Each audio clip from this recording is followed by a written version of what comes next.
I'm somewhat moody, and I have changed somewhat in the past 6 years, and the character of Rocky is also a very moody character, and I felt that he would have to go through a similar transition in the way that he is, not only he perceives himself, but the way people perceive him, that he changes the way he dresses. He becomes a spokesman for products. He becomes, you might say, America's favorite son, and he loses grasp with reality. The fighting that becomes secondary, and being a personality comes first, and that really, really is self-destructive, because in the end, when he does have to prove his worth, he comes against, you might say, immovable odds, and he's in trouble. And the film is the regaining, the redemption of himself. The key line in the movie is "Eye of the tiger." He has to go back and find the eye of the tiger, get hungry again, get back, because once you go through, I mentioned before, pugilistic decadence, when the pain doesn't hurt anymore, and I mean the pain, you start to feel the pain, and the challenge isn't there anymore, and you don't feel like really destroying one's opponent, and you don't feel like fighting anymore, and you begin to say, well, I wonder how my restaurant is doing, or my fast food chain. So it's over. It's time to get out. And Rocky has this dilemma, because there's a real conflict in the film about the loss of pride and dignity and manhood and shame. So it's a regathering of one's senses and pride, and it's a building up. He becomes so, you might say, public-oriented, a big charity worker. You might say Bob Hope wearing boxing gloves. He is, I mean that kindly, he is a big charity worker.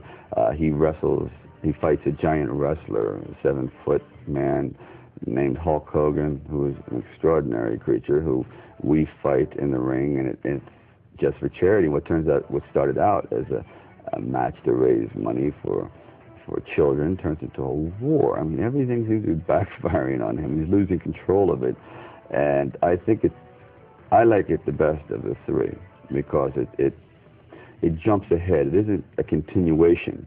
Rocky 3 is a whole different film. It's Rocky now, wealthy, whatever, and all the pitfalls and all the you might say,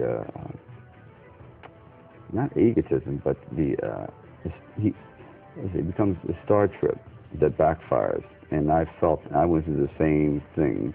So I just put my particular problems in his mouth, and it seems to work.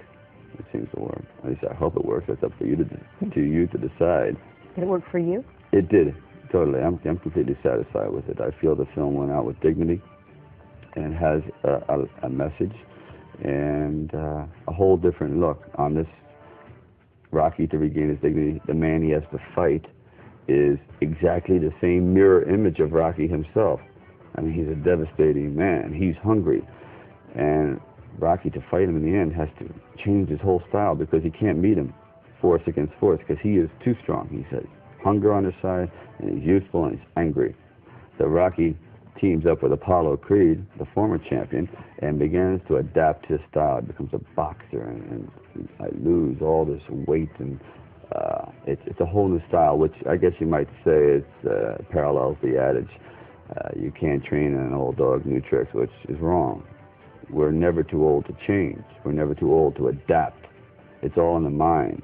The mind is the most extraordinary muscle in a man's body. The more we flex it, the stronger it gets.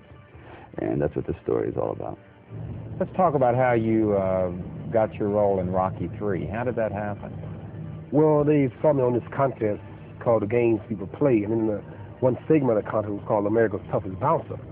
And it consisted of you throwing the stunt man as far as you can, running through a door, crashing it down, ringing the bell. How far can you throw a man? It all depends, but I'm glad you asked that, because I don't really want to get into, my physical powers. I think everything that I have is a blessing from God. I believe in God, and I'm quick to tell people I didn't win that contest because I was tough or mean. I won because God was with me, and the cause that I represented was far more greater than other guys' cause. Some guys say, well, they came, if I win, I'm going to do this with my money. I'm going to do this with it. I came there and said, when I win, I'm going to give this money to my church to feed the less fortunate people in my community. So with that going against me, or to say in Star Wars, the force was with me, I couldn't lose. I couldn't lose.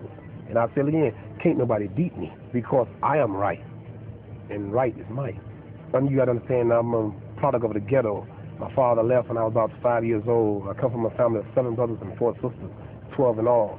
So all my life I wanted to be the best at whatever I'd done. When I played football, I just couldn't be no regular football player. I had to be the best. I had to be different. I used to wear white shoes. I was a sophomore in high school to attract attention, show that I was good. I used to wrestle, and I had to stand head and shoulders above everybody else. You know, I had to be the best. So why do you think you had to stand head and shoulders above everybody else? It's the pride. You know, I wanted to make my mother proud, you know, because, you know, understanding you're watching her struggling and whatnot, I just couldn't just be regular.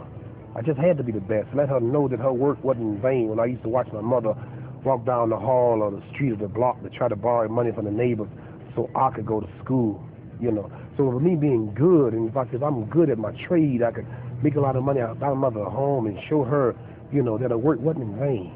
Has your own life kind of gone 16 directions and calmed back down into one area? Yes.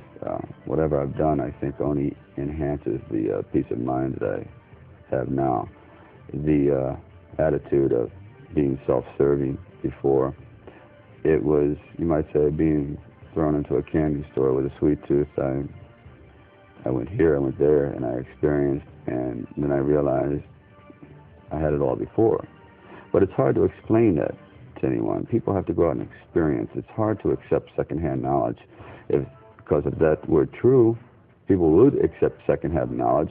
Children would always do exactly what their parents would say and never want to go out and experiment on their own. Don't drive over 60. People drive over 60 because they want to know what it's like to go over 60 miles an hour. They want to know what it's like to stay out past curfew and what it's like to drink a case of beer on a fraternity bet. Oh, you shouldn't do it. You're going to get sick. Doesn't matter. I want to try it anyway. They have to experience. And what I did was part of growing up.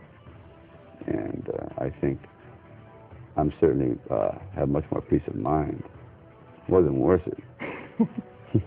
What do you want? Wasn't worth it, basically, is what I'm trying to say in a verbose way. You wouldn't do it again? No. What would you change? What would I change if I had to start all over again? I would have really. God, oh, I think that's a difficult question. I think I would have changed my attitude towards success. I wouldn't have taken it as serious as I had. I would have realized that success is a gift rather than a permanent state of life, and treated it a little bit more with respect. I just flaunted it, and in doing so, I abused the privilege. But luckily, I pulled back in time. At least I think I did, and I would have more respect for myself and the people around me, and you might say, the miracle that has happened to me. So I wouldn't have taken it for granted, which is what I did for a while, and that won't happen again because it goes. It's not here forever.